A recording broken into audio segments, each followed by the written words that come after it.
کہ زید کو لگے گا، یہ بکر کو لگے گا، یہ خالد کو لگے گا۔ اللہ کے پاس کس چیز کی کمی ہے؟ کوئی چیز کی کمی نہیں ہے۔ لیکن اللہ کہتا ہے، حدیث میں ہے کہ جب پوری دنیا کی ساری صہیونی طاقتیں مسلمانوں کو مٹانے کے لیے ٹوٹ پڑیں گے، کیسے؟ نبی کہتے جس طرح 3 دن کے بھوکے لوگ کھانے کے لیے دسترخوان پہ ٹوٹنے کا جو منظر ہوگا، یہی منظر ہوگا اس کا۔ پوری دنیا کی صہیونی طاقت مسلمانوں کو مٹانے کے لیے ٹوٹ پڑے گی، لیکن مٹا نہیں پائے گا۔ اسلام وہ پودا ہے، جتنا کاٹو گے ہرا ہوگا، مٹانا چاہو گے مٹا نہیں پاؤ گے۔ دوستو، آج احساس کمتری کے شکار ہو گئے ہو۔ حضرت سمیہ نے ابو جہل کے تلوار کے سامنے میری مائیں کلمہ نہیں چھوڑا، حضرت آسیہ نے فرعون کا سجدہ نہیں کیا۔ حضرت سمیہ کتنی پکی خاتون، حضرت معاذ بن جبل کو نبی نے وصیت کیا تھا کہ قتل کر دی جاؤ، جلا دی جاؤ، لیکن اللہ کے ساتھ شریک نہیں ٹھہرنا۔ آج ہم ٹوپی لگا کے مدھیہ پردیش یوپی میں ایک لاٹھی پہ کہتا زور سے بولو جے شری رام، پڑھ لیتا ہے۔ کیا ہو گیا ہے دنیا والوں، کیا رہ گیا تمہارے پاس؟ 2 آدمی آئے کہ مکھی چڑھا دو، ایک نے چڑھا دیا جہنمی ہو گیا، دوسرے نے نہیں چڑھایا قتل کر دیا گیا، اعلیٰ درجے کا جنتی ہو گیا۔ ایک صحابی رسول ہیں حضرت عمیر بیٹھے ہیں، سامنے کھجور کھا رہے ہیں، 10-12 کھجور ہیں۔ کہا اس سے بھی بہتر کھجور قبر میں ملے گا کہ نہیں؟ کہا اس سے بھی بہتر ملے گا۔ 3 کھائے تھے، کچھا پھینک دیے میدان کارزار میں، لڑتے لڑتے شہید ہو گئے۔ میرے بھائی، صحابہ تو وہ تھے، ایماندار موت سے نہیں ڈرتے ہیں، وہ ہر وقت کفن باندھ کے چلتا ہے کہ ابھی مروں تو جنت ملے گی۔ آج ہمارا موت سے اس لیے ڈر رہے ہیں، رونا اس لیے آ رہا ہے، چاہے مولوی ہو، چاہے جاہل ہو، چاہے ماسٹر ہو، چاہے سیاسی لوگ ہیں، ہم نے اتنا کالا کرتوت کر رکھا ہے، ہمیں ڈر ہے کہ قبر ہی سے پٹائی شروع نہ ہو جائے، اس لیے موت سے ڈر رہے۔ صحابہ نہیں ڈرتے تھے، اور نبی نے کہا تھا پیشن گوئی کر کے کہ قرب قیامت میں تمہارے دلوں میں وہن ڈال دیا جائے گا۔ صحابہ کرام نے پوچھا تھا وما ہن الوہن یا رسول اللہ، وہن کیا چیز ہے؟ آقا نے فرمایا کرا حب الدنیا کراہیت الموت، قرب قیامت میں دنیا سے بے حد محبت کرنے لگ جائے گی میری امت، دنیا کے پیچھے خواہشات نفسانی کو تج کرنے لگ جائے گی، کراہیت الموت، اور موت سے یہ ڈرے گا۔ میرے بھائی، موت سے مت ڈرو، دنیا سے محبت حد سے زیادہ کر رہے ہو، کہتے مولانا دعا کیجیے ظالم و جابر حکمراں کو ختم کرنے کی کوشش کیجیے۔ کیسے ختم کرو گے؟ ہماری آپ کی دعائیں نہیں سنی جائے گی۔ اللہ کے رسول صلی اللہ علیہ وسلم فرماتے ہیں کہ حلال غذا کھانے والے کی دعائیں سنی جائے گی۔ حضرت موسیٰ کلیم اللہ، ایک بات بول کے ختم کرتا ہوں، میں سمجھ گیا ہوں میری بات، بنگلہ خطیب آنے والے ہیں جو کلیکشن کریں گے ادارے کا، میں آپ کو کہنا چاہتا ہوں کہ حضرت معاذ بن جبل کا معاملہ تو ہے ہی، آج کے دور کا معاملہ تو ہے ہی، اس دور کا معاملہ بھی ہے کہ ہم لوگوں نے حلال غذا کھانے کا اہتمام نہیں کیا۔ حضرت موسیٰ نکلے بارش طلب کرنے کے لیے، بارش نہیں ہو رہی تھی، لاکھوں آدمی دعا کر رہے ہیں، سنوائی نہیں ہو رہی۔ جبریل امین آ کے بولے کہ یہ موسیٰ تمہارے بیچ میں ایک ایسا ظالم آدمی، جس آدمی کو جب تک نہ ہٹاؤ گے تیری دعا نہیں سنی جائے گی۔ حضرت موسیٰ نے کہا یا اللہ، مجھے کس طرح پتا چلے گا کہ اس میں ظالم کون ہے، پاپی کون؟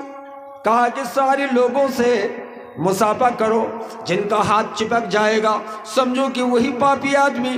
حضرت موسیٰ نے سب سے مصافحہ کیا، سب لوگ مصافحہ کی، کسی کا ہاتھ نہیں چپکا، لیکن پاپی کا ہاتھ چپک گیا۔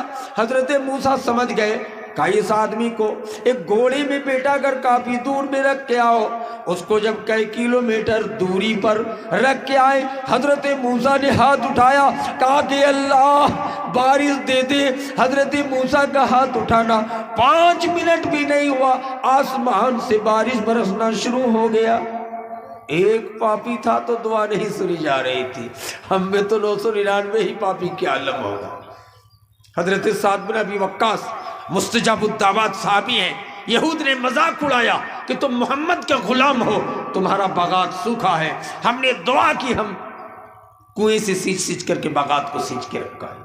حضرت سعد کی آنکھوں میں آنسو آ گیا، کہا کہ اللہ اگر تیرا بندہ ہوں اور محمد کی امتی ہوں، اے اللہ میرے باغات کو بھی برسا کے دکھا دے۔ حضرت سعد ابھی ہاتھ رکھے نہیں تھے کہ پوری باغات بھر میں بادل چھا کے پانی سے سیرابون کر دیا۔